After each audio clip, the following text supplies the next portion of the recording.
半夜子时，大雨倾盆下，雷鸣电闪，狂风怒嚎。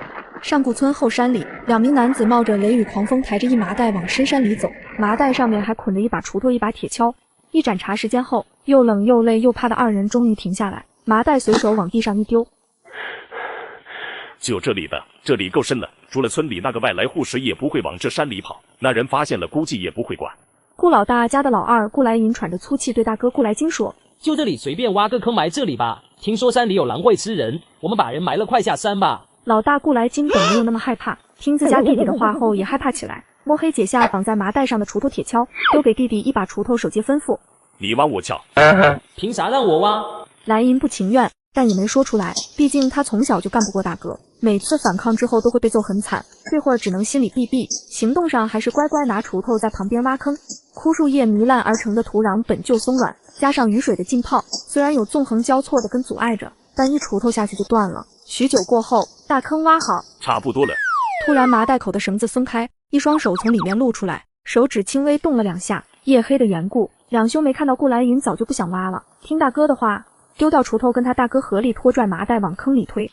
怎么越来越重了？此人本来就重，别废话，赶紧填土。人推进坑里后，顾来金迫不及待想离开这个鬼地方，也不知道是不是淋雨的原因，他感觉越来越冷。催完弟弟，他捡起铁锹开始往坑里盖，填土很快，填平坑，兄弟2人迅速下山回家。半个时辰后，一只手从土里伸出来，接着又伸出来另一只手，一道闪电闪过，接着一道雷劈下来，正巧劈在刚从泥土里坐起来的江图头顶，江图两眼一翻又躺了回去。被雷劈晕的江图进了一个狭小的空间里，正面是一面很大的屏幕，屏幕正在快速播放着一个也叫江图的人的短暂人生。对，你没听错，就是短暂的人生。享年20，他不愿被亡夫大伯的2个儿子侵犯撞墙而亡，而后被2人抬至山中掩埋。屏幕播放到这里并未结束，而是接着又播放了3个3岁半男孩的一生。3个男孩是3胞胎，他们的娘生他们后去世，他们的爹因为照顾不过来他们3个，不得不再娶一个女人回来照顾孩子。而这个女人就是前面播放的短命鬼江图。起初他还有一点点同情跟他同名同姓的江图，看到3个孩子私底下被他丢，他还不准哭闹的时候，就不同情他了，甚至开始觉得江图这个名字晦气，琢磨着要不要改个名字。就在他快想好新名字的时候，江图人麻到没力气去骂天。暮扫西周，乌漆麻黑，狂风暴雨，雨水淅淅沥沥打在树叶上，打在他的脸上、头上，脸上的泥土与雨水混合一起，呼他一脸。这环境怎么有点眼熟，有点像短命鬼被埋的地方。这么一想，他瞪大眼睛，我去，不会我现在成了短命鬼吧？宝子的种田养仔系统上线了，宝子现在位于黄巢丹城临水镇的上顾村的后山窝，身份是上顾村顾玉后娶的媳妇江图，前不久刚死丈夫，现寡妇一枚，拥有3个崽子。后面的江图没有听。我不过是在一个任务中膨胀了那么一点点，然后出了一点点意外跌落山崖而已。我可是瞅准了，下方是一个深潭，落在里面绝对死不了，怎么就来了这个鬼地方？还记当娘，自己都没把自己养明白，居然让我养崽，而且还是3个，不如杀我祭天得了。他生无可恋地躺在泥坑里，摆烂道：能拒绝吗？不能的话，我就自杀死了，一了百了。不可以哦，是强制性的呢，宝子也别想着自杀哦，没用的，你死了还是会回到这一刻，无限循环，守到你把3个崽养大成人。得，路都堵完了，自杀不成，抛弃不管也不成，那就只剩下乖乖养崽。可他不想养崽。唉，虽然他们3个长得很可爱，可是有一种可爱只能远观不可深入进去，深入进去后就会毁所有。我不想养崽，我就烂在这里。他两眼一闭，拒绝得很快，任由雨水冲刷他的脸，似乎是真打算烂在这个泥坑里。系统无语，甚至不知道该怎么办了。许久过去，系统粗声询问：你想要什么？本系统能够满足的尽量满足。等的就是这句话。带灵泉能够种植的空间，锦鲤 buff， 绝世武功秘籍跟绝世轻功心法，他把他闲鱼时间看到过小说里的那些金手指外挂通通说了一个遍，就跟报菜名似的，一个接着一个不带停歇。系统发出了呲呲声，显然是气到了。你怎么不上天？原本可爱萌萌哒的娃娃声音变得深沉冰冷。江图并没有被吓到，反而笑起来，双手枕在后脑勺，悠哉绵长道：我倒是想啊，你允许吗？啊，气死本系统了。最后系统多给他一个带灵泉能够种植的无限大空间下线了，不管江图怎么召唤，怎么威胁恐吓辱骂都没能召唤出系统，这才相信系统是真的被他气走了。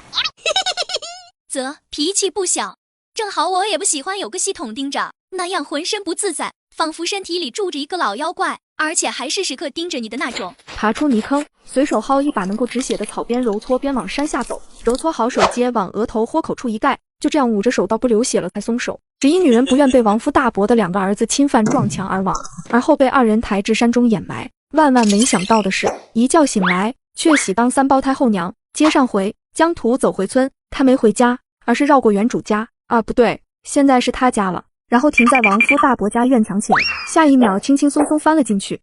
不行不行，这副身体太弱鸡了，就这样冲上去怕是手接送菜。原本的谋算瞬间打消，眼睛珠子一转，既然不能痛痛快快惩治畜生，那就收点利息吧。这时他进去厨房，锅碗瓢盆通通收进空间，甚至连厨房里角落堆着的干柴也不放过。别问我为何收这些破烂，问就是这些能用得上。现在的我太穷了，等明天把孩子赎回来，估计吃饱饭都是个问题，哪有闲钱买东西布置空间，只能在这里拿了。收完点火烧厨房，拍拍屁股走人。次日，江图收拾好自己，拿上原主藏在床底下的银票跟1袋碎银出门，这是原主全部的家当。这个家穷了，唯一值钱的估计就是房子了。原主本是打算卖掉3个孩子后，把这个大概100多来平的农家小院给卖了，然后远走高飞的。可惜呀，可惜，真的太可惜了。买孩子的是一中年男人，一青年，是村里今年新来的外来户，平日里以打猎为生，也姓顾，住在村里河边，与村里人隔了一些距离。2人平时不怎么跟村里人打交道，独来独往。就在昨日，原主把3个孩子卖给了这户人，一个孩子的价格是20两银子，一共卖了60两。我今日拿钱出门要做的事情就是为了赎回3个孩子，这事听起来就很神经病。站在人家大门口，瞅着紧闭的大门，江图深呼吸，抬手敲门。是谁？顾重山打开大门，看到门外的江氏，皱眉问：有何事？语气不是很好，甚至都不掩饰一下对他的讨厌。我不想卖孩子了，这是60两银子，还给你。堂屋里吃着蒸肉的3小只听到他们娘亲的声音，通通放下勺子，滑下凳子，噔噔噔跑出来，站在顾大爷身后。明明很想冲到他们娘亲跟前，但一个个停在顾大爷身侧，眼巴巴地望着门外的娘亲，一双手揪在一起，很不安。他们想过去，但又不敢过去，害怕娘亲把他们推开。不管娘亲怎么打他们、揪他们、掐他们，不管顾大爷跟顾叔叔怎么待他们好，他们还是想跟娘亲在一起。所以娘亲是来带我们回家的吗？没想到这女人会反悔，莫非是觉得昨个卖少了，今日上门是想多讨一些银子？既然你昨日将3个孩子卖到我家，那他们就是我家的人。如果你非要回去的话，那就必须多给我10两银子，算作补偿。你咋不去抢？一夜的功夫白的10两银子，可真会挣钱。暴脾气的江图没忍住开对了，很显然他还没有带入到原主，此时他只是他，且他也不想装原主，原因就是装不来，没有那个演戏技能。顾重山依旧冷着脸，懒得跟他扯皮，手接问：赎还是不赎？我赎。江图咬牙切齿，只能从碎银钱再倒出一把碎银，估摸有10两的样子，然后压在银票上面再次递过去，抖了抖轻飘飘的钱袋，他的心在滴血。穷，太穷了，我土宝何时这般穷过，太憋屈了。顾重山没有接，表情复杂的看着跟前仿佛心在滴血的江氏。你为何突然反悔要赎回他们？突然发现少了他们很不习惯。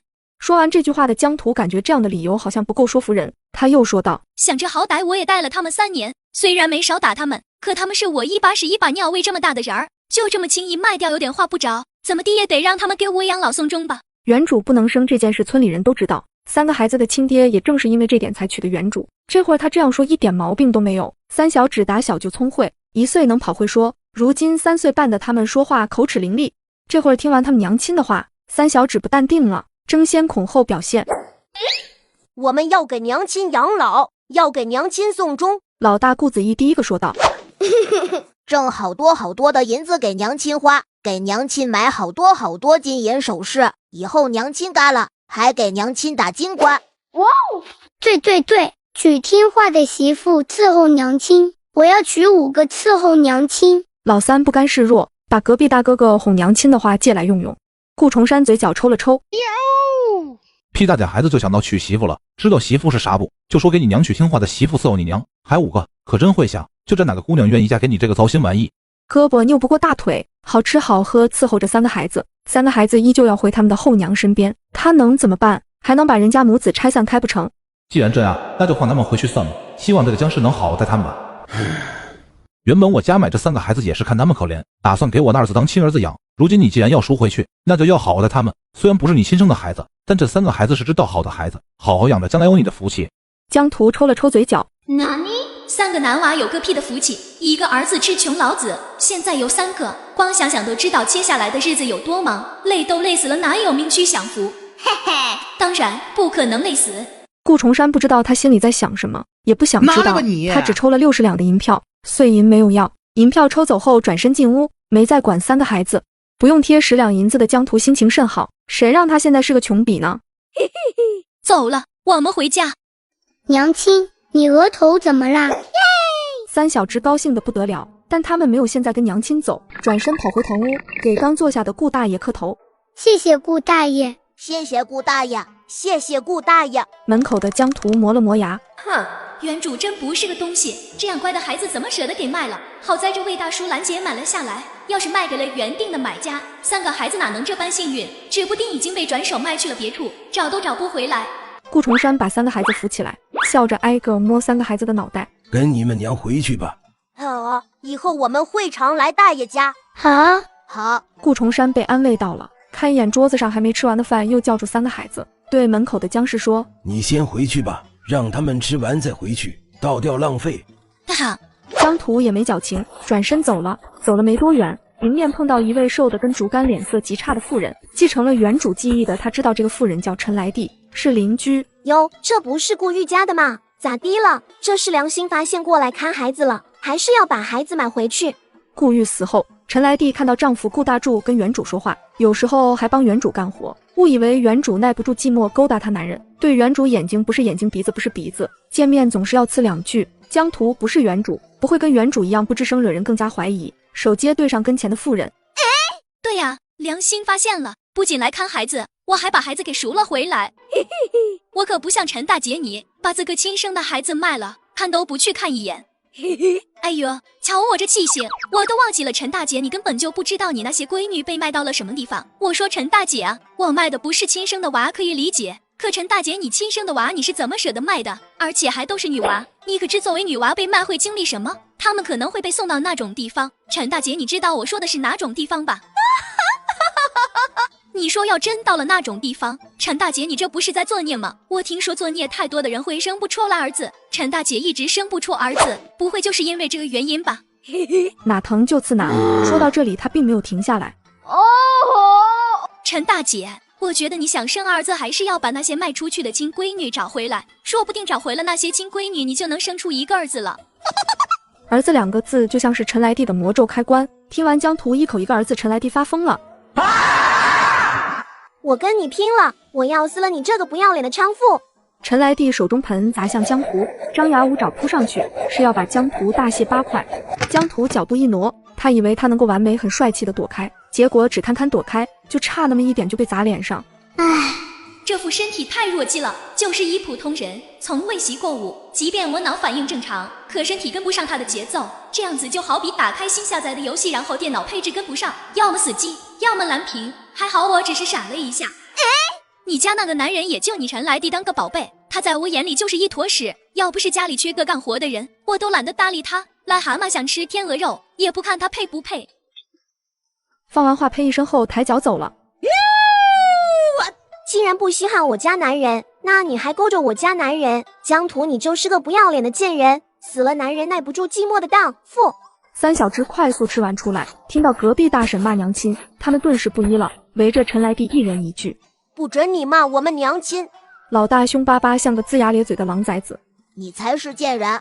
老二挥挥拳头做事要揍人，你才是荡妇！老三也凶巴巴瞪着大婶，虽然不明白荡妇是个啥意思，但他知道肯定不是啥好话，大婶骂啥他就骂啥，这样肯定不会错的。没走多远的江图听着小崽子骂人，脚步一顿，揉了揉太阳穴，转身返回去。不可以学脏话。是他先骂的娘亲。老三不理解，因此有点委屈，心里也有点害怕。老大老二也是一样，他们害怕娘亲又不要他们了。为什么？你们跟狗计较什么？跟我回去。听到跟我回去4个字，三小只的眼睛瞬间有了光亮，高兴的他们一下子忘记了邻居大婶，屁颠屁颠跟在娘亲身后。陈来娣气到失语，等到他找回声音的时候，姜氏已经带着3个孩子几经走很远了。娘亲，你额头怎么啦？老三顾子桑胆大妄为，试图牵娘亲的手，用关心的话语转移娘亲的关注点。老大顾子义跟老二顾子清看着，如果三弟成功，我们应该也能牵娘亲手的吧？江图眼眸扫一眼被迫牵手的手，捏了一下，肉肉的还挺好捏，回答道：夜里黑，不小心磕到了头。老大老二见他们弟弟牵手成功，齐刷刷盯上娘亲另一只手。2个人1只手，该怎样办？老大老二对视一眼，谁也没有动。我给娘亲呼呼。老三得寸进尺，想给娘亲呼呼是真的，想娘亲抱抱也是真的。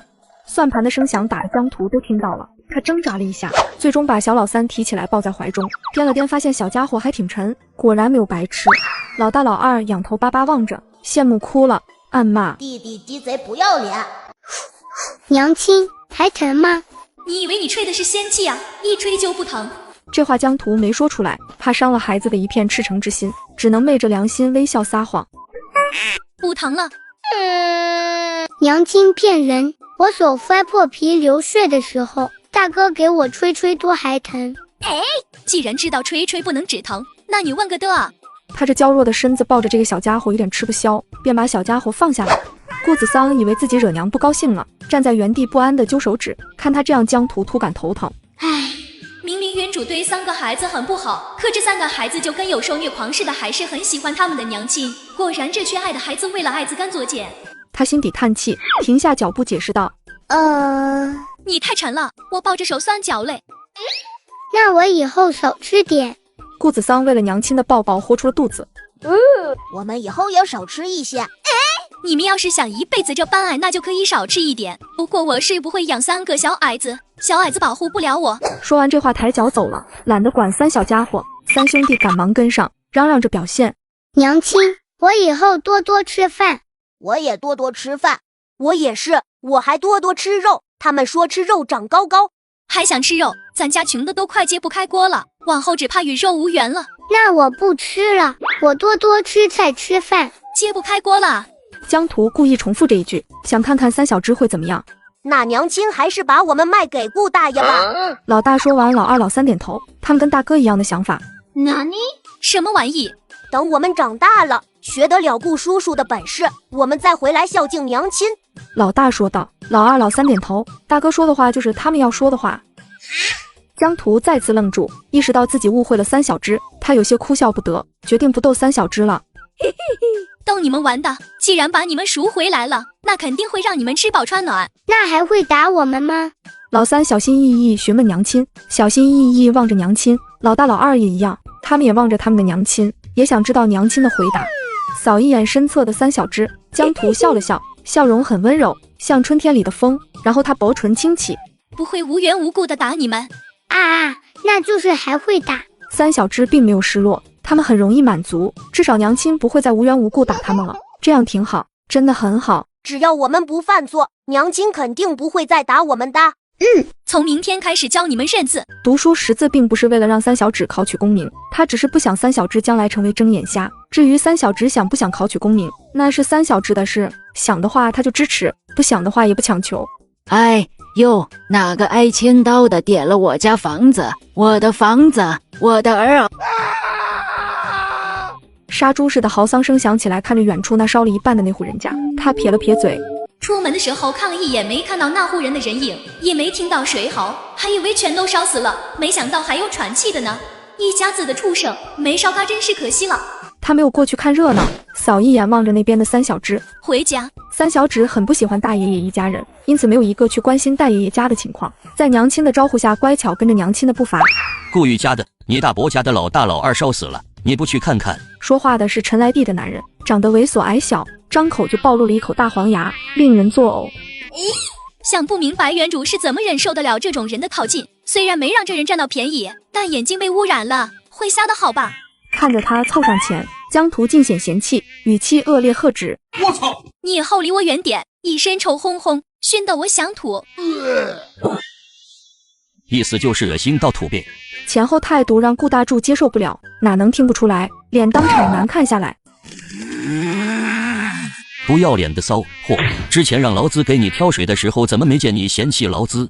江图自然是没让他把话说出来，在听到骚这个字眼的时候，捡起一旁躺在地上婴儿手臂粗的枯木棍，狠狠甩顾大柱一嘴。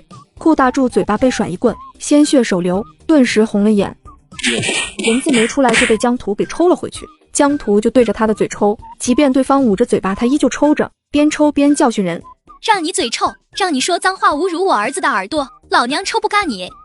三小只睁大眼睛呆在原地，娘亲不打我们，该打别人了。顾大柱不管怎么躲都能被打到嘴，他想抓木棍，可只要他手一有动作，脚一往前抬就被抽，抽得他头晕目眩，疼得他颤抖，最后不得不逃走，逃远了才敢骂骂咧咧。贱人，你给老子等着！顾大柱回头放狠话，等你妈卖麻花！江图甩出手中的木棍，木棍正中顾大柱的脸，疼得顾大柱大叫一声，然后钻回家。江图瞅着傻呆呆的三小只，发什么呆？咱们回家。娘亲好厉害，我以后也要跟娘亲一样厉害。老三顾子桑第一个开口，有5分小心思，也有5分真实。老大顾子义跟老二顾子清非常鄙夷他们的三弟，同时心里也在懊悔怎么没有三弟嘴快，好嫉妒三弟能够跟娘亲如此亲近。他们也想，想要跟我一样厉害，那你还得再长大一些。你现在这样小只可不行，别人只要这样手一抓一踢你就完了，小胳膊小腿哪都够不着。看这家嘎了俩儿子还在好，村里来了不少人，全都在看，却没有一个人上前去安抚，可见这家人在村里多讨人厌。昨晚下那么大的雨，怎么就着了火，还烧了挨着厨房的那间屋？可真奇怪，该不会是他们家自己点的火吧？你这不是废话吗？谁吃多了没事，大暴雨天去点他们家房子，真要点也是选个大晴天的晚上去点，那烧起来才快。肯定是顾来金、顾来银2个昨晚偷吃点了房子。我觉得也是，哼，活该遭报应。周围的人议论纷纷，许大为听到了，伤心不已的他停下嚎丧，红着双眸狠狠瞪着周围的人，仿佛周围的人是烧他家房子害死他2个儿子的凶手。你们还有没有点同情心？大家都是一个村的人，你们怎么能这样子？就你们这一家子，嘎绝了，我们都不会有同情心。跟你们这家人在一个村，简直倒了8辈子血霉。你知不知道，就因为你们家，我们村的男娃们都说不上媳妇。许大梅张口想对回去，一旁一直沉默冷静的不像嘎了2个儿子的顾寻伸手抓住许大梅的胳膊。许大梅忍住了，她知道她男人是在让她闭嘴，她怕这个男人，只能不甘的闭上嘴巴。私底下的顾寻是个狠人，曾经一次差点把他掐死。老东西一副老实巴交的样子，真是让人恶心。真以为大伙不知道你私底下干的事，只是大家不愿意说出来而已。啥事啥事？他们家是个怎么样的人？他们家老4是个秀才，老大、老2、老3娶媳妇儿可以说是不用愁，可这家人恶心的很。秀才老4娶个姑娘回来，后来不知道为啥疯了上吊嘎了。而后村里人很同情老4，有个大娘还将娘家的一个姑娘说给秀才老4，秀才老4应了，也娶了大娘娘家的姑娘。就是因为娶了这个姑娘，顾寻家丑恶的事情被爆了出来。原来前头死的那姑娘是被他们家老大老2挨个糟蹋过，最后那姑娘疯了，上吊嘎了。根据大娘娘家姑娘所说，顾寻知道这事，但他装作看不到，甚至总之不似外表那般老实憨厚纯善。顾寻家的世村长有心遮掩，但一个村那么多张口，哪里遮掩得住？传出去后，村里到了娶亲的少年，说亲艰难，能嫁过来的都是要了非常多的银子，基本嫁过来的姑娘都是家里不受宠的姑娘。村里姑娘更加艰难，基本没人愿意娶村里的姑娘，说村里的姑娘不干净，不是清白之身，倒贴嫁出去还要被验身。你说这人可不可恨？故意拖延怠慢而来的村长面无表情地看着顾寻家的房子，轻哼一声：“哼，你们家这是遭天谴了。”把3个孩子领回家后，溜出来看热闹的江图一听村长的话，差点没忍住给村长鼓掌。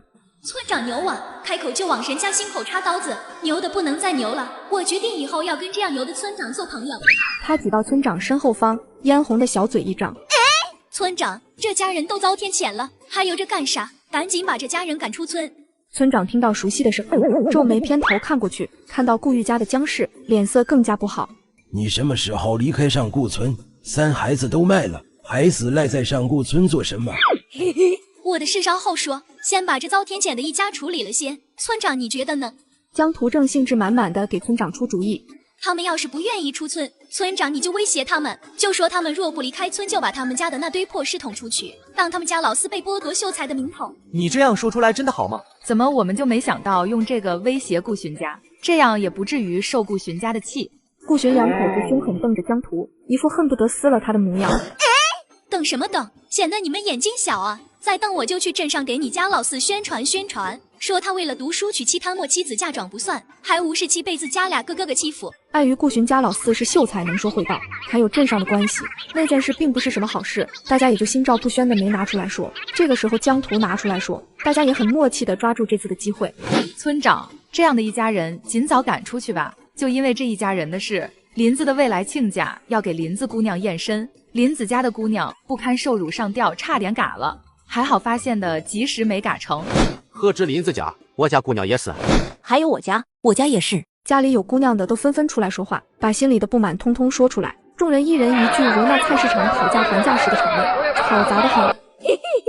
村长，你看，都引起尊愤了，此时不把顾寻一家祸害赶出村，还想等什么时候？江图适当加一把火，推村长一下。顾寻，你也看到了，现下村里的人容不下你们一家，而你们一家也的确不能再继续在上顾村待着。前些天不是听说你们家老四被镇上一个员外的千金看上了吗？你们为了你们家的老四操劳了大半辈子，如今也该是你们家老四孝敬你们的时候，也该去享清福了。顾寻，你觉得呢？咦，村长怎么学我说话？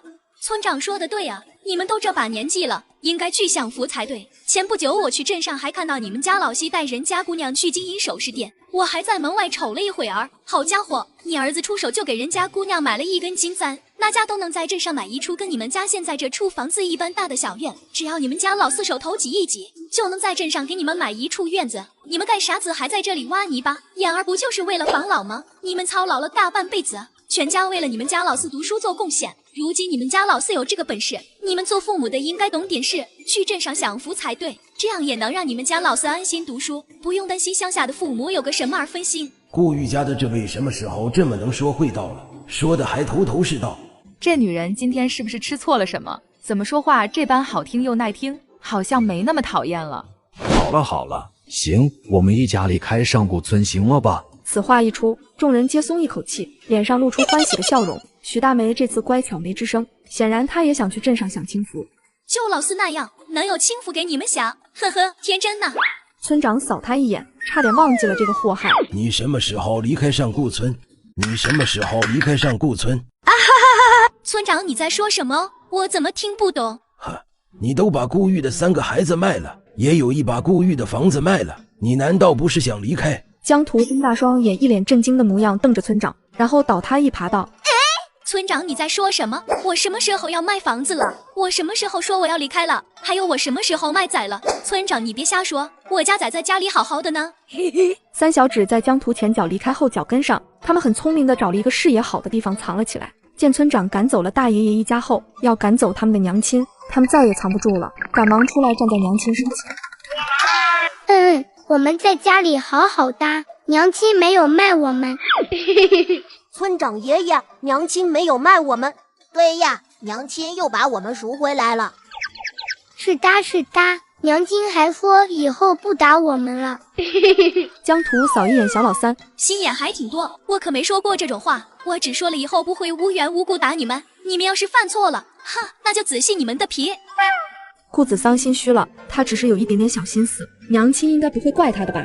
摸不准的他回头小心翼翼偷看娘亲的脸，见娘亲笑嘻嘻的模样，他顿时松了一口气。还好，娘亲没生气。村民们吃惊看着江图，这是在卖孩子玩呢？村长也很吃惊，有点不信地问顾子义：你娘当真把你们赎回来了？娘亲今天一早就带银票上了顾大爷家接我们回家。村长看顾子义小脸上满满幸福的笑容，另外2个也是心底叹气，一下子歇了将江图这个祸害赶出上顾村的心思，但有些话还是要说。你既然把他们接回家了，那以后就好好待他们，不看孩子听话懂事的份上，也看在他们爹的份上，他们爹在的时候待你可不差。知道，我以后把他们当亲儿子教导，毕竟我不能生育，以后还指望他们给我养老送终。村长，你说是不是？话都让你说完了，我还能说什么？村长说完不再管他，也没有管顾寻两口子，转身直接走了。村长一走，看热闹的乡亲们也跟着陆续离开，唯有江图带着3个孩子还在原地站着。顾寻目光从2个儿子身上淡漠移开，抬眼对上门口江图的双眼。你还想干什么？顾大爷，您不会是忘记了你们家还欠着我们家银子的事情吧？别说不记得也没有的事，我这里可是有你写的欠条。说着欠条，也不见他掏出欠条，但欠条的事情是真实存在。借钱的是顾寻的4儿子顾来宝，顾来宝自持清高，自作聪明，借钱还非要写欠条，可他忽悠他老子在欠条上签名按了手指，所以这银子自然是要找顾寻要了。没忘，没忘记就好，那就还银子吧。你也别说家里没银子，我可不信你们当真家底一点也不由得供养着你们家的老四。今儿银子不还，我就跟你一起去镇上，到时候要是闹出什么来，我就掌控不了。顾寻无奈把1锭10两的银元宝丢给江图，一副打发要饭的似的口气说：“拿着快滚！”单手接住银子的江图不怒反笑，脸上的笑容比之前更加灿烂，掂了掂手中的银元宝。那您收拾好了也快滚，别忘了买你家老大老二，要不然村长会给你们送镇上去。晌午，江图跟3小指坐在院子阴凉处吃午饭，午饭是3菜1汤，全都是简单的家常菜。可今天3小指吃出了山珍海味的样子。马红花到门口看到3个外孙跟他们后娘一起吃饭，看样子似乎还很开心的样子，一时有点愣。咦，不是被卖了吗？翻找原主记忆，他很快知道门口的老妇人是谁。3小只的外婆马红花，这个时候来这里，不用猜也知道是听谁说了卖孩子的事才来。你们外婆来了。3小指听到外婆微愣，我们有外婆吗？江图抬眸看了一眼门口老妇人脸上的神情，看到老妇人在听完小老3的话后没有生气，反而一副颓废忧伤的模样。他没有去探究，起身去了厨房。他一走，马红花便过去，走到3个孩子跟前停下。3孩子仰头看着跟前的人，对他们来说太陌生了，陌生到他们频频回头找娘亲。江图端1碗米饭跟1双筷子放在桌子上，淡漠对孩子外婆道：“吃饭，吃完再说。”小老3听完娘亲的话，动作非常之快的去搬了一把椅子过来，然后他搬着他的椅子往娘亲身边挤。顾子毅、顾子清2双眼刀子齐刷刷射向他们的好弟弟身上，后者咧嘴傻笑，格外欠揍。江图扫一眼身边心眼多的小老3，甚是无语。为了能够跟他挨得近，还真是不放过任何一个机会。好，马红花没有拒绝，他看得出来3个孩子都特别想往僵尸身边凑，这跟他听到的不一样。不是说僵尸对3个孩子很不好吗？特别是顾玉死后，僵尸对3个孩子非打即骂，将恶毒后娘演绎得淋漓尽致。听到别人说僵尸把3个孩子给卖了，他就再也忍不住来了。只是他没想到来到这里看到的却跟他听到的不一样。当然他是高兴的，高兴3个外孙有人照顾，他是个没本事的母亲，也是个没本事的上外婆。饭后，马红花趁3个外孙回屋午睡，来到江图跟前。听说你把他们给卖了？马红花手接问，面上带着一丝怒气，没了之前老实巴交好欺负的姿态。没想到这个看起来特别好欺负的老妇人还有这等演技。他笑了笑，并没有生气，一切不关紧要的人都不值得他生气。爹，卖了一个20两呢，值不少银子。他散漫靠在座椅上，一副你能把我如何的模样。你怎能如此？你的心是黑的吗？你一个亲娘都能对亲闺女、亲外孙不闻不问，我一个后娘为何不能？比心黑，老太太你比我还黑。我不是，我那时候没办法，行了，我没闲工夫听你说你的那些破事。今天要么你把他们3个带走，要么现在立马滚蛋，以后也别再出现，要不然我直接把他们3个打包丢你家里去。啊，那不行。听到要把3个一起打包送家里去，马红花反应很大，转身毫不犹豫地滚了，滚得很快。呵呵。另一边，没有午睡的3兄弟一脸愁容，外婆跟娘亲说的话他们都听到了，原本对外婆存着的一点好感一下子荡然无存。既然不能带我们走，又何必来走这一趟，还惹得娘亲不高兴。小老3顾子桑担心得很。好不容易跟娘亲搞好关系，难道就要回到最初，甚至不如最初吗？想着想着，眼泪不值钱的流了下来，抓着大哥的衣角哭。大哥，娘亲会不会因为外婆不要我们啊？这个女人穿越到古代成为恶毒后娘，轻松养3载。接上回，3弟担心后娘又要抛弃他们，拉着大哥衣角哭了起来。搁以前，顾子毅会哄3弟2下，但今天3弟的操作让他很不爽，因此也就没有哄3弟。不仅不哄，还把衣角扯了回来。顾子桑抬头望着大哥，傻傻愣住。大哥变了，大哥不疼我了。大哥，你怎么了？大哥，娘亲可能会不要我们啊。大哥，我好害怕。大哥，你怎么不哄哄我？顾子毅瞥一眼三弟，烦死了！我也就比你大那么一丢丢，凭什么让我一直哄你？为什么不是你哄我？顾子桑睁大眼睛，不敢相信地看着大哥，不明白大哥怎么会说出这样的话。大哥，你怎么了？顾子桑伸手去摸大哥的额头，又摸摸二哥的额头，感觉温度差不多。大哥，你怎么了？二哥，大哥是不是脑子坏了？我也脑子坏了，你要是想哄大哥，连我一块哄哄吧。二哥，你在说什么？为毛我听不懂二哥说的话？顾子桑觉得大哥二哥都病了，病了就应该看大夫。他滑下床，光脚跑出房间。娘亲，娘亲，大哥二哥生病了，他们脑子坏了，娘亲快请大夫给大哥二哥看脑子。我看要看脑子的是你，放心吧，不会不要你们。之前跟你们外婆说的话是为了吓唬她。我很累，我想午睡，可不可以不要吵我？好啊，不吵娘亲了，娘亲快休息吧。虽然娘亲凶巴巴，但她得到了心安。那么大哥二哥的脑子治不治无所谓了。顾子桑回来看大哥二哥睡下了，气呼呼过去挤在两人中间躺下。哼，累死累活的事竟知道让我干。1个时辰后，江图睁开眼，精神饱满的他感觉满血复活了。来到3个孩子房间，看到床上睡得横七竖八的3个孩子，他嘴角抖了一下。这时门外传来一道呼唤声：顾玉家的在家吗？对。不想外面的人吵醒3个孩子，他立即回了外面的人。出门看到门外的妇人，愣一下才想起来是谁，村长媳妇萧菊。婶子找我有什么事？我家那口子让我来问问你家的地是留还是卖了。萧菊本来就不喜姜氏，姜氏卖孩子的时候，他差点没忍住把姜氏给撕了，亏得那外来的父子把孩子买了下来。想着那对父子人不错，他跟他家那口也就没阻止。之前你托我家那口子卖的地，一手放着没卖，如今来问你还卖不卖了？说是托那是给姜氏留脸。当初顾玉头七刚过姜氏就要卖地，地乃民之本，没了地以后的日子咋过？他家那口子想替3个孩子留住地，就把地拦了下来，借口帮卖，实则存着。你不会再卖孩子了吧？不卖了，地也不卖了，麻烦婶子跟叔说一声，我想把地租出去，租金我也不要，但粮食要帮我家缴，秋收后还得给我家1000斤粮食。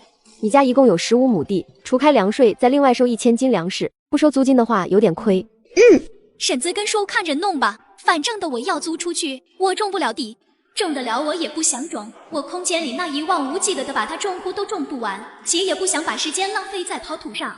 菜地要留着，种地我可以不种，菜不能不种，肉可以山里弄，菜也可以找村里人买，但家里没多少钱，花1文少1文，且种点菜也不费什么事，所以这个菜的种，到时候我空间里也种点同样的菜。萧菊看他像是要踏踏实实过日子了，也就没有那般不喜姜氏。行，我回去跟我家那口子说，以后有什么困难跟婶说，婶能帮的就帮，好好养活3个孩子，将来你还得靠他们给你养老送终。江图人有点麻，养老送终4个字他已经听腻了，他含糊点头，是，我一定好好养活他们。对方是好意，他也就没有生出叛逆之心。萧菊看出他在敷衍，想着姜氏总归是把孩子赎回来了，肯定是想养孩子，便没有再多嘴说什么，说多了不讨喜。村长媳妇走后，江图去厨房看了一圈，晚上的菜没着落，得去菜地里弄点菜才行。从厨房出来，看到一脸慌张往外冲的老大顾子毅，出声叫住他：外面大太阳，你跑出去做什么？听到娘亲的声音，顾子毅脚步一踏，结果没刹住，摔趴在地，手擦破了皮，膝盖也很痛。这些顾子毅没有在乎，他爬起来奔向娘亲。娘亲低头看着紧紧抱住他的小家伙，江图怒了：怎么以为我跑了？抱着腿的顾子毅身体僵硬了一下，然后他决定做个诚实的孩子。以为娘亲丢下我们走了，毕竟娘亲还很年轻，带上我们3个不好改嫁。你听谁说的这话？狗哥说的，他娘跟他说娘亲年轻，肯定耐不住寂寞找男人，带上3个拖油瓶不好找。顾子毅说的话是那所谓狗哥的原话，他记忆力很好，一听就能记住。刚才我睡醒没看到娘亲，就以为娘亲丢下请我们走了，然后才会慌忙跑出来。还好娘亲没走。娘亲，你若是想找男人，我们帮你找，只要你别丢下我们。你爹要是听到你这话的气活过来。真的吗？那我一会儿就去我爹坟头说去。你可真是大孝子。江图笑着揉了揉小家伙的脑袋，避免孩子以后再次发生刚才的事，他告诉顾子毅：子毅，你要相信我知道吗？我既然把你们赎了回来，那肯定就不会再丢你们了。他处心积虑讨好养母，为的就是此时今刻。我要去菜地里摘菜，要不要一起去？要去，要去。那去把你弟弟们叫起来，别一会儿没看到人跟你一样慌慌张张，真担心你们自己把自己吓嘎了。顾子毅的小脸刷的一下红透了，害羞般跑进房间，非常粗暴地叫醒两个弟弟。起床了，起床了！再不起来，娘亲就不带你们去摘菜了。三小只串串似的跑出来，跑在最前面的顾子桑看到娘亲，立即刹住脚。他是刹住了，可后面的顾子清、顾子毅没刹住，最后顾子桑惨了。我要被压嘎了！还能好好说话，看样子是嘎不了。江图没忍住笑出声，过去一手提一个，迅速把小老三解救出来。重获新生的顾子桑转身红着眼睛瞪着两位哥哥。你们想压嘎我呀？是不是嫉妒我跟娘亲亲，所以你们想谋杀亲弟啊？我们不是故意的，谁让你突然杀脚？对不起嘛。对不起嘛。好的吧，那娘亲，我们去挖野菜吃吧。他想得很简单，野菜需要找，花费的时间比较久，这样他就能跟娘亲亲近久一些。算盘子的声音江图没有听到，但他直接对回小老三：这么大的太阳去挖野菜，疯了吧？你想疯你去疯，你娘我不想陪你疯。他说完捞起一旁地上的大篮子往外走。目的没达成的顾子桑虽然有些失落，但并没有放弃。这么大的太阳，娘亲还不是要去菜地？菜地没有树，挖野菜在山边挖，有大树遮挡，没有菜地里热。他是真没想到3岁半的孩子会这般能说，并且还说得有理有据。这小脑子不读书，不让他每天刷一沓试卷，真是可惜了。他想他应该尽快安排起来，免得3个孩子每天没事做尽黏着他。但是现在吗？他还是拒绝了小老三。挖野菜花费的时间长，即便是在树荫下挖，那也很热很难受。同样是热跟难受，我为何要去浪费那个时间去受同样的煎熬？我选择去菜地里晒一小会儿太阳。顾子桑无话可说了，只能乖乖跟娘亲去菜地。顾子毅跟顾子清走在后方一步，他们安安静静，但心里不安静。小老三还厚脸皮的把手塞进了娘亲的手里。江图只看一眼，并没有甩开小家伙的手，毕竟小家伙的手捏着还挺软。喜欢吃什么菜就去摘，但不准浪费食物。既然跟来了，自然是要干活了。我可不会惯着3个孩子，男孩子嘛就得操着养，免得以后屁事多嫁不出去。一听要他们自己摘喜欢吃的菜，三兄弟你看我，我看你，最后他们一起向青豆那块地方去，那是原主喜欢吃的菜，当然他也喜欢。他心底叹气，往种有茄子的那块地走去。他先摘3个婴儿手臂粗手臂长的茄子，转身又去摘3细个辣椒配茄子，然后又去薅了一小把葱。另一边，3个孩子摘了差不多能包一盘青豆的豆荚，后去摘黄瓜。娘亲，黄瓜可以放的吧？不会浪费。你娘我还不傻，知道黄瓜能放，别抱着了，赶紧放篮子里。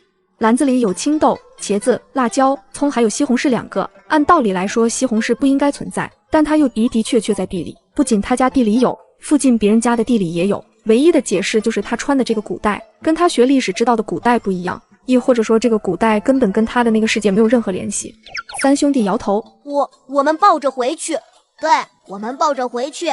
行吧，那你们就抱着回去吧，4个菜够吃了。他提起地上的菜篮子往回走，三兄弟跟在他后面一晃一晃。不远处蹲在菜地里拔草的陈来弟怨恨盯着那回去的母子4人。哼，当面一套背后一套，说什么不稀罕我家男人，可打完架后还不是去找了我男人告状？哼，不要脸的，我迟早要把姜氏那个不要脸的赶出村。许是陈来弟的目光太过灼热，恨意太大。江图回头了一下，然后一眼便看到远处菜地里的陈来弟，不难猜出陈来弟心里在想什么，大概是想怎么弄嘎他吧。他笑了笑，没把陈来弟当回事。回到家，篮子刚放下，家里来了人。来人是顾重山，他拿着儿子天没亮就去镇上买的几套衣服上门，就站在门口丢进去。给3个孩子买的衣服留着也没用，送3孩子了。顾重山说完便转身走了。衣服买来了，孩子没了，好好的衣服他们2个大老爷们也穿不了，拿着当抹不太浪费，便拿过来送3个孩子。刚准备去捡包袱的江图见人已经走了，他也没矫情，捡起包袱递给顾子毅，拿去放着，回头你们自己挑要哪一套。说完吩咐老二老三，你们再去的里摘一些菜送你们顾大爷家去。算了，我跟你们一起去。我也去。顾子毅跑进堂屋，把包袱放下，又跑出来，速度很快，生怕被撇下。江图无奈，又带着3个孩子去菜地。来到视野能够看到菜地的地方。江图脚步一顿，后面跟着的三兄弟也跟着停下来。三兄弟不明白娘亲怎么突然停下来，他们伸长脖子往前看，然后他们看到隔壁陈大婶在他们家地里搞破坏。娘亲，我去找村长爷爷。子桑很生气，但他知道浴室找村长爷爷。说完也不等娘亲允不允许，转身就跑了。江图没阻止，虽然只是一点鸡毛蒜皮的小事，但他想把事情闹大。你们两个在这里别动，别帮倒忙。她将别人误当成自家丈夫喜欢的人，结果却闹出一番笑话。江氏，你这个不要脸的哒哒哒，你给我把脚拿开，有本事你让我起来，你看我不撕了你！来来回回就不要脸的这一句，我听着都听免疫了。你把我家菜的弄成这样，你打算怎么赔？我赔个屁给你！你个不要脸的哒哒哒勾引我家男人，赶紧滚出上顾村，要不然我让你每天都不安宁！啊哈哈哈哈！村长都没让我滚出上顾村，你有什么资格让我滚？还让我每天不安宁？要不然我俩试试，看看到时候是你先哭，还是我先哭？这时有人来了，他立即把脚拿开，站在一个不错的位置。陈来弟见机爬起来，接着扑向他，两人打了起来。坑坏人，放开我娘亲！顾子义、顾子清看到娘亲被欺负，他们哪里还记得娘亲的话，撒开腿子奔跑过去。万万没想到的是摔倒在地，顾铁树把人拉起来。你去拉一下。顾铁树对自家媳妇说道：“两个女人打架，他一个大男人不好插手。虽然挺讨厌姜氏，但他更讨厌陈来弟。人家姜氏卖的好歹不是亲生的孩子，并且还把孩子赎了回去。可陈来弟呢，生一个女儿就卖一个女儿，比姜氏还讨厌。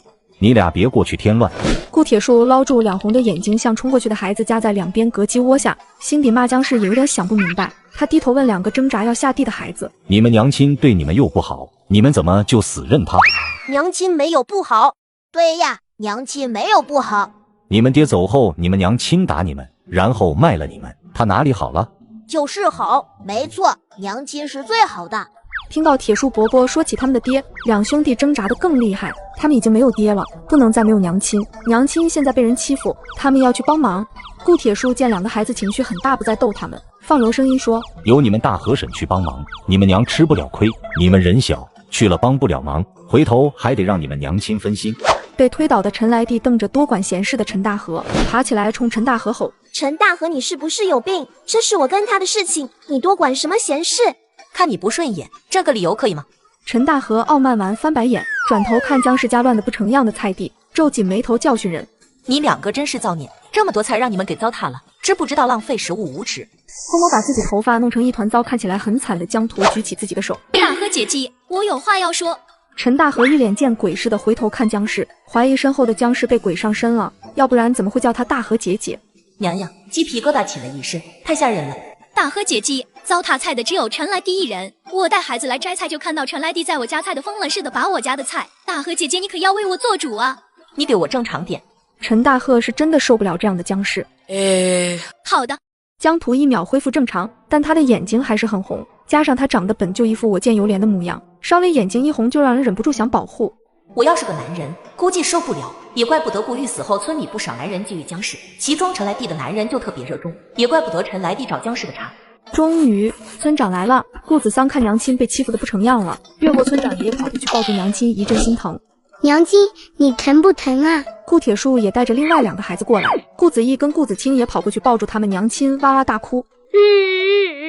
爹爹不在了，都欺负我们，娘亲欺负我们。爹哇，你咋就死了呀？你不在，娘亲都要被欺负死了。娘娘，我感觉耳膜要穿了。曾经以为我的演技一绝，现在看到三个孩子的演技，我觉得不如他们，果然还得要继续修炼才行。为了不拖三个孩子的后腿，他干脆一屁股坐地上，抱着三个孩子一起哭。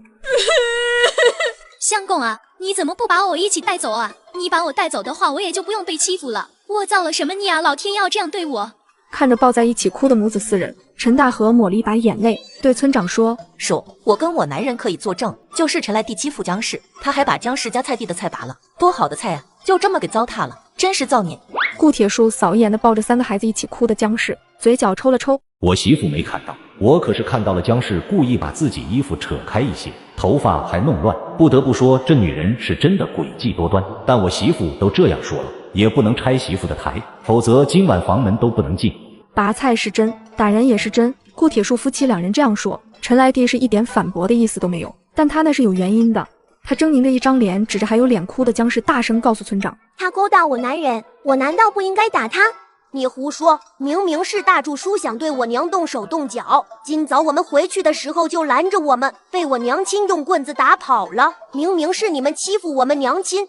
没错，之前大柱叔来我家，娘亲不让进，他还赖门口不走。娘亲要去挑水，他就把扁担跟水桶抢走，非要帮我家挑水。你男人那丑样，我娘亲才看不上。顾子桑也跟着来了一句，奶凶奶凶的瞪着陈来弟。就你男人那颗蠢样，僵尸脑子进水了才勾搭你男人，要银子没银子，要脸没有脸，也就你陈来弟把他当个宝贝。陈大河跟着说了几句，旁边的顾铁树摸了摸自己的脸，没吱声。村长大致明白了，罪魁祸首是陈来弟的男人顾大柱，但陈来弟把人家菜地的菜拔了的行为很恶劣。村长黑着脸说：再怎么样也不应该糟蹋食物，你按照当下菜价的2倍赔给僵尸。凭什么？陈来弟不服，他男人都被僵尸这个哒哒哒勾走了心，他还要赔钱给僵尸，凭什么让他赔？他就不赔。哼，赔钱没有，要命一条，有本事把我的命拿去。村长被气到了，手接甩手不管了。既然如此，那将是你手接去告官。江图微愣，一般村长都不应该怕村里的人去找官吗？会被官老爷批评能力不足啥的，咋到了上顾村，村长还怂恿他去报官？我严重怀疑村长想害我。女人故意糟蹋他家的菜园，为的是把他赶出村，结果却赔了夫人又折兵。官老爷管吗？咱们临水镇的老爷最是公正廉明，也最是一心为民，你只要去高肯定会管。好吧好吧，我赔钱好了吧。明白了，村长应该不是真的让我去告官，目的是在吓唬陈来弟，让陈来弟老老实实赔钱。不得不说，村长是真的会玩，不愧是村长。赔多少你们2个自己算。村长说完看一眼僵尸，转身走了。看来晚点要召集村里全部男人说说，敲打那些觊觎僵尸、对僵尸有歪心思的人。同为男人，我也理解那些人，僵尸长得好看，如今没了男人，肯定有些人有心思。寡妇在家也不是什么事，想得到僵尸那就规规矩矩的来。首先那些有媳妇的就不行，上顾村的名声本就不好，再来一下上顾村怕是要完。哼，我大人有大量，零头给你抹掉，赔个1两银子就行了。1两银子，你怎么不去抢？那你给不给？不给我就去报官。我给，行了吧？那你赶紧回去找你男人要钱，等我收拾完菜的回去，你没把钱送到我手上，我就去镇上告你。谢谢铁树大哥、大河姐姐的出手相助，改天请2位吃饭。吃饭就不用了，你好好照顾顾玉的3个孩子就好了。不准叫我大河姐姐，听得我起鸡皮疙瘩。还有我们帮忙那是看在顾玉的面子上，要不然你被陈来弟打死，我们都懒得帮。你别往自个脸上贴金。是，不管怎么样，还是要多谢大河姐姐的帮忙。都说了不准叫我大河姐姐，你这女人怎么听不懂话？陈大河暴躁起来，顾铁树赶紧拉住自家火辣的媳妇走，免得2人打起来。他可不想被僵尸讹上钱。你拉我做什么？被拉走的陈大河打了自家男人胳膊一巴掌，嘴上这样说，但还是跟着男人走了。他也没有放过江图，他回头狠狠瞪了江图一眼。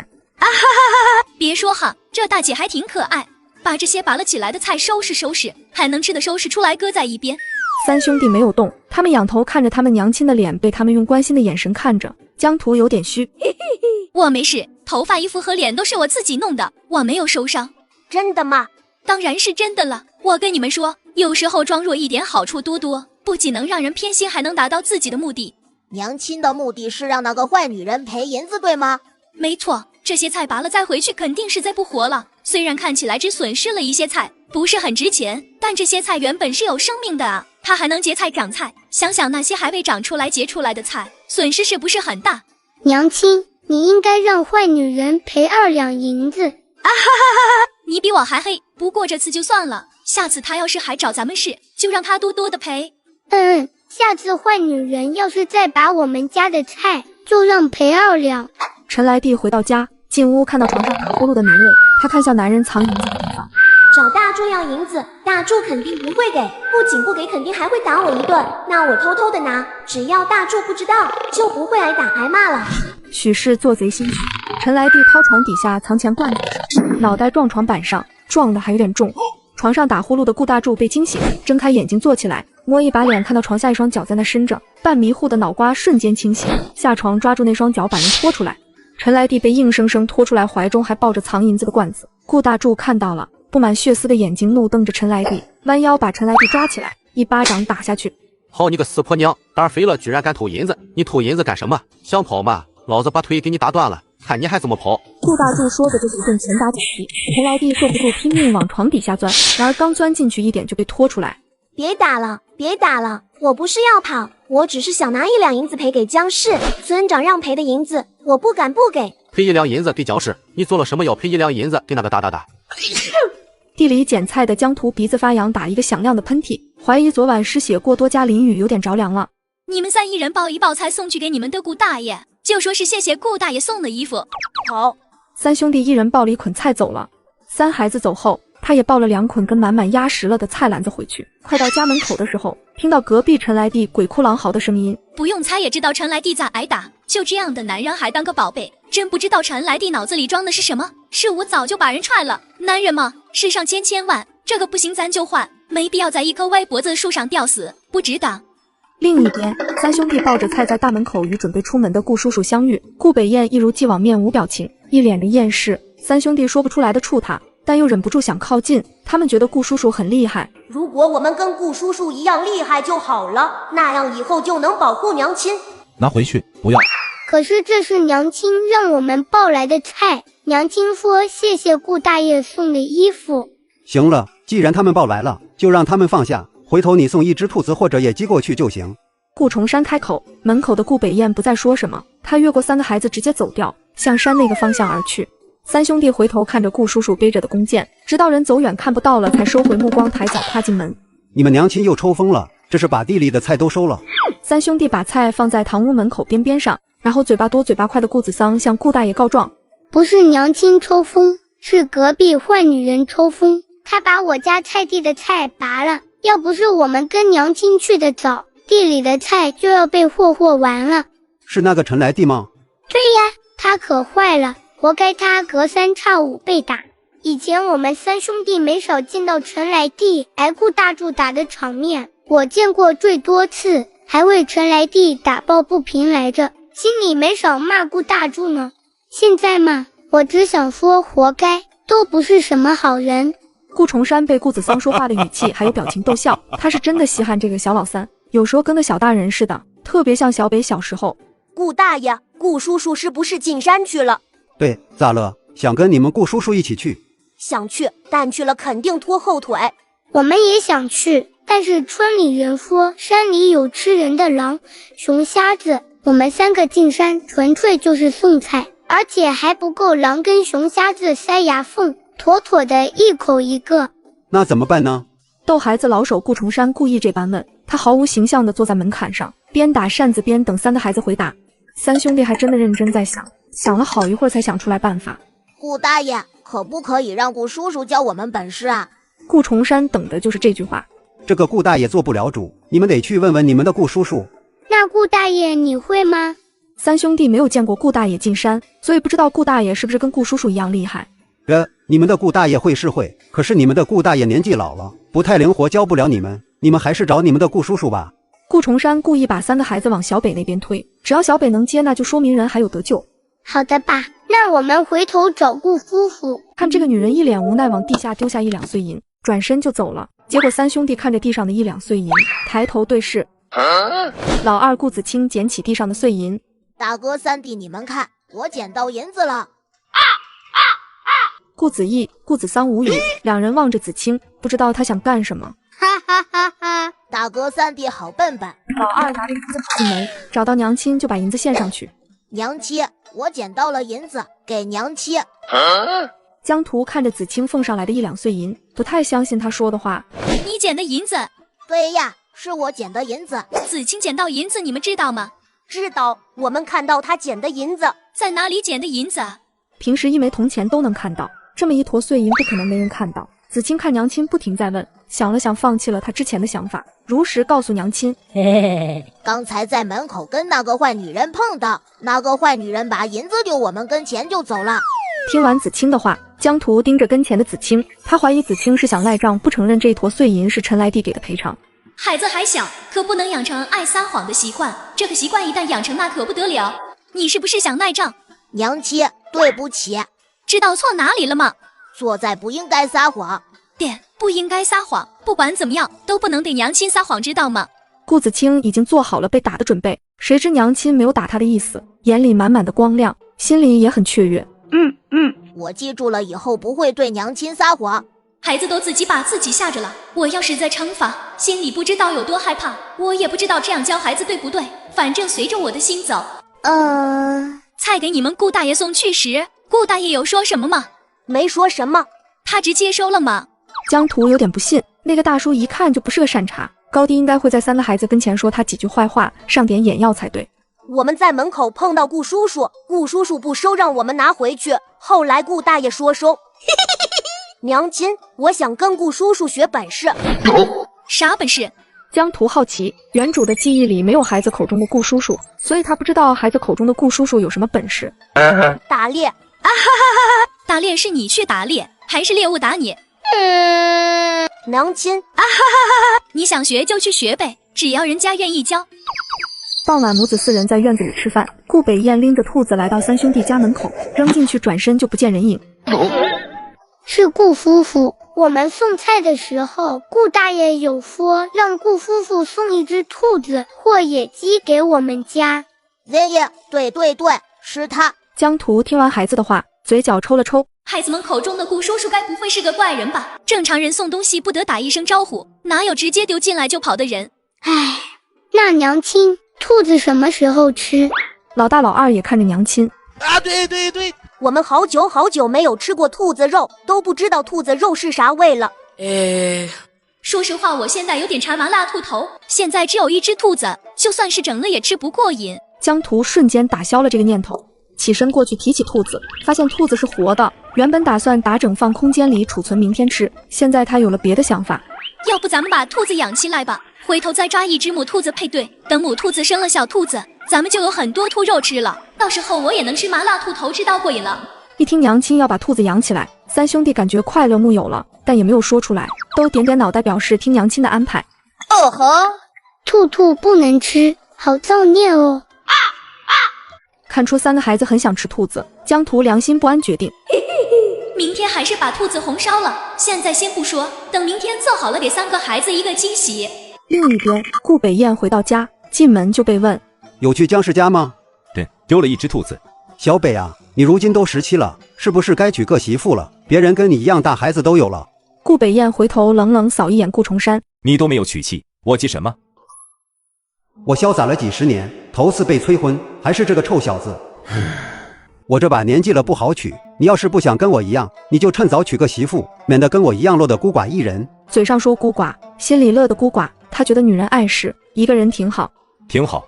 此时的顾北燕心里没有儿女情长，只有仇恨跟真相。她也觉得孤寡挺好。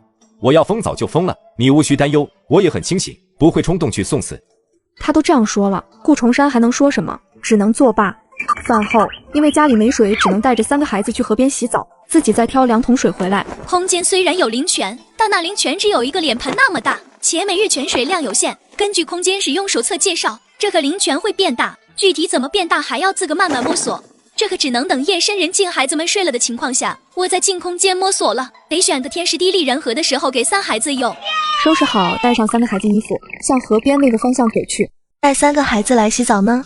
江图盯着跟他打招呼的人看，很快从原主记忆里找到信息，是村长家的儿媳妇肖冬梅。对呀，一旁已经洗好站着的顾依林突然出声：羞羞，不可以盯着我弟弟的雀雀看。被抓包的顾板皱眉：不是雀雀，是啾啾。他说的啾啾是他脑袋上扎过的啾啾，真的很像。肖冬梅看过去，虽然人家宝儿穿着小裤子，但他还是一巴掌打在自家大儿子胳膊上。你还说别人，你自己不也盯着人家女孩子看，你也行？江图扑哧忍不住笑出声，转头也看过去，这才发现另一个人是他的大河姐姐。他眼睛一亮，立即凑过去。哎呀，好巧啊！大河姐姐，你也在给孩子洗澡呢。陈大河想一巴掌拍死姜氏，他早就看到了姜氏，知道姜氏会这样才埋头给孩子洗澡，打算洗完就抱着孩子跑，谁知道还是被发现了。既然被发现了，那就没有什么好藏着了。他抬起头瞪姜氏，都说了不准叫我大河姐姐，你怎么跟聋了一样？讨厌不讨厌？也不叫了，以后叫你大河嫂子，行了吧？肖冬梅一直看着这2人，感觉这两人有点奇奇怪怪，特别是陈大河，之前不是只要提到僵尸就骂僵尸吗？怎么这会儿见到僵尸就像那老鼠见了猫似的，还躲着？我勒个豆！大河嫂子，这是你家闺女啊，长得真好看，长大肯定跟大河嫂子你一样好看。江图捏了捏小丫头的脸蛋，捏了捏小丫头肉肉的手臂。顾子桑吃味了，把自己快速包个精光往前凑。娘亲，你捏我，我也好捏。陈大河的女儿顾宝儿扯了一下啾啾，歪着脑袋，不是啾啾啊，她还以为跟她每天扎的啾啾一样，奇怪为什么他们那里能扎啾啾，结果不是啾啾，像毛毛虫。顾子桑大叫一声，扑进娘亲怀中嚎啕大哭。我清白没了。你都当人家女孩子面把衣服脱光光了，你有个屁的清白，还往人家跟前站，不就是上赶着让别人摸吗？你清白个锤子！江图说着说着方言蹦了出来，没哄子桑，但想笑是真的。啊哈哈哈！你行了，别哭了，又没有少块肉，哈哈哈！大河嫂子，你家丫头真勇，以后肯定不一般。啊哈哈哈！顾子桑自闭了，哭也不哭了。他吸了吸鼻子，脚丫子挪动，把自己挪到娘亲身后方藏起来。藏好后，凶巴巴瞪着跟看娘亲笑，跟着傻笑的顾宝。陈大河表情一言难尽。唉，我是真没想到闺女会动手去扯子桑，瞧把人家子桑吓的，我家宝真是作孽啊！以后坚决不带宝出来写。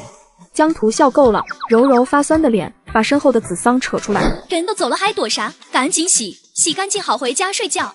顾子桑还在自闭中，他情绪不是很高，他现在就觉得自己不干净了。瞧着他这样，肖冬梅一个没忍住笑出声。没关系的，很快就忘记了，子桑不用放在心里。我不干净了，洗洗就干净了，差不多就得了，再不洗我可生气了。果然，顾子桑一听娘亲要生气了，哪里还有自己干不干净，一下子把刚才的郁闷和不快抛到了九霄云外。顾子毅跟顾子清也乖乖自己脱衣服坐在台阶上自己洗。凉吗？不凉，很舒服。把头洗了，长虫子的话我就给你们剃光头。可以剃光头吗？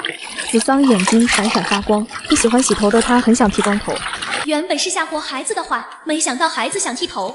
洗完后，江图应3个孩子的要求，上他们顾大爷家。你又来我家干啥？后悔又想把孩子卖给我了？事先说好啊，这会儿可没有20两，只有15两。我看起来像是来卖孩子的吗？我是来借刀子的。听我家孩子说，他们顾大爷有好用的刀子，我想借来用用。你借刀子干啥？顾崇山好奇，刀子可不能随便借，在没问清楚用途，他是不可能借出去。他们想剃光头。江图面无表情，一副我是被迫来到这里，不是自愿来的这里。你们有啥想不开要出家当和尚？不出家，只是不想洗头。你不给他们洗头？顾崇山没觉得孩子不想洗，肯定是江氏不给孩子洗。这婆娘不仅恶毒还懒。一炷香后，被迫成为剃头工具人的顾北燕收回刀，摸一把子三光溜的脑袋，很满意自己的成果，然后一声不吭回了房间，脸上至始至终都是一个厌世表情，没有一丝变动。我怀疑这人就是个面瘫，不过不得不夸赞一句，手艺很不错。咱孩子的脑袋光溜得很，一点刮伤都没有。劳烦顾大叔代替我跟你儿子道一声谢谢，时候不早，我就带着3个孩子回去了，告辞。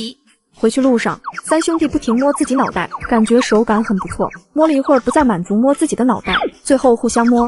看着前面互相摸脑袋的3个孩子，江图忍不住笑道：啊哈哈哈哈！别光顾着摸脑袋，看着点路，摔了我可不管。看这个奇怪的人，一大早站在见底的水缸跟前沉思，然后自言自语，最后还是逃不过挑水。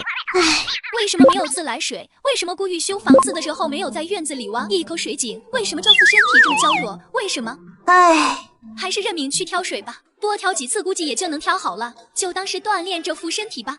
村里的水井前，不少人正排着队挑水，因为是清晨，挑水的人格外多，且基本都是男人，只有寥寥3个女人，其中就包括江图。鼻青脸肿的顾大柱也在挑水排队的队伍里，看到排在最后的江氏，他轻视讽喝一声：卖孩子的僵尸终于来挑水了。这话一出，大伙看怪物似的看着顾大柱，偏生顾大柱还没有意识到什么。说的好像你没卖过似的，好歹我卖的不是亲生的孩子，你呢，卖的是亲生的闺女。闺女啊，你知道闺女被卖的后果吗？再说我把孩子赎回来了，请问你把你卖的那些闺女赎回来了吗？都是赔钱货，有什么好赎？卖了就卖了，我才不会赎。哼，既然没有赎回来，那就闭上你吃了屎喝了粪的臭嘴，嘴巴这么臭还张嘴，熏着人，你们家赔钱吗？说到赔钱，你们家欠我1两银子，什么时候给？我告诉你，今天中午之前那1两银子不给我送来，我就去镇上衙门告你们。我不仅告你们卖孩子，我还告你们浪费粮食。江图一张嘴巴拉巴拉说了一堆不知道是真是假的罪名，在场的人都是在地上挖泥巴的人，也不是很懂，但看姜氏说的像模像样，一个个信了，且还把姜氏说的话都记在心里，以后保证不犯这样的罪。他们可不想去坐牢。村长儿子跟顾铁树也在挑水队列中，二人是个明白人，没有被姜氏唬住，但他们现在一言难尽，又佩服地看着姜氏。这女人牛啊，一张嘴瞎巴巴就把大伙唬住了。说白了，还是吃了没读书的亏。但凡读个几年书，也不至于被姜氏给唬住。以前村里还有顾玉教孩子读书，如今顾玉没了，村里就没了教书的人。那1两银子昨天就给你了，姜氏你是想赖账？怎么赖账？那1两银子你什么时候赔给我了？别以为我家只有我一个女人了就觉得好欺负。我告诉你，你今天中午前不把银子给我，我就去报官。昨天我家那个死婆娘明明拿着银子给你了，我没看到她。顾大柱气结，突然怀疑是他家那个死婆娘把银子吞了，没有给姜氏。想到这个可能，江图，你这个贱人，你给我出来！叫你祖宗做什么？银子我昨天明明给了你儿子，你怎么能赖账？你什么时候给我儿子了？我儿子昨天的确给了我1两银子，可我儿子说那是他们捡的银子。那是我丢的。你丢的啊？我还想着今天吃完早饭就去镇上告官呢。这会儿好了，我不用去了。你个大大大！你什么你？还有事情吗？没事就赶紧走吧，别在这里碍眼。我跟你关系不好，我是不会留你吃早饭。江图，你给我记住，我一定会回来的。你以为你是灰太狼呢？还一定会回来的。陈来弟是真的被气到了，转身哭着跑回家。然而到了下午，村长顾武继过来找姜氏。姜氏在吗？找你有点事。我还这么年轻，你说我在不在？啥事？你家顾玉走了，村里学堂缺个夫子，以前你也带教过村里的孩子，你有没有想法继续教？他得给姜氏找点事情做，免得村里3天2头有人找他告状，光听着都脑壳疼。我有什么好处？你家顾玉之前的待遇你肯定是没有，你先提提你的要求，我看看合适不合适，合适的话就满足你。安排人给我挑水，每天1水缸加2水桶水，这是第1个要求。第2个要求，每个孩子每个月给1斤粮1勺盐。第3个要求，年底每个孩子2捆柴。就这些了。那你不是很喜欢钱吗？怎么不收钱？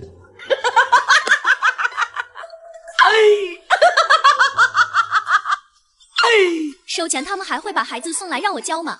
村长笑了起来，看来这个姜氏还有点脑子。那就这么说定了，晚间我就召集村里的人说说这事，不过能不能成也说不准，你也别抱太大的希望。村长说完就走了。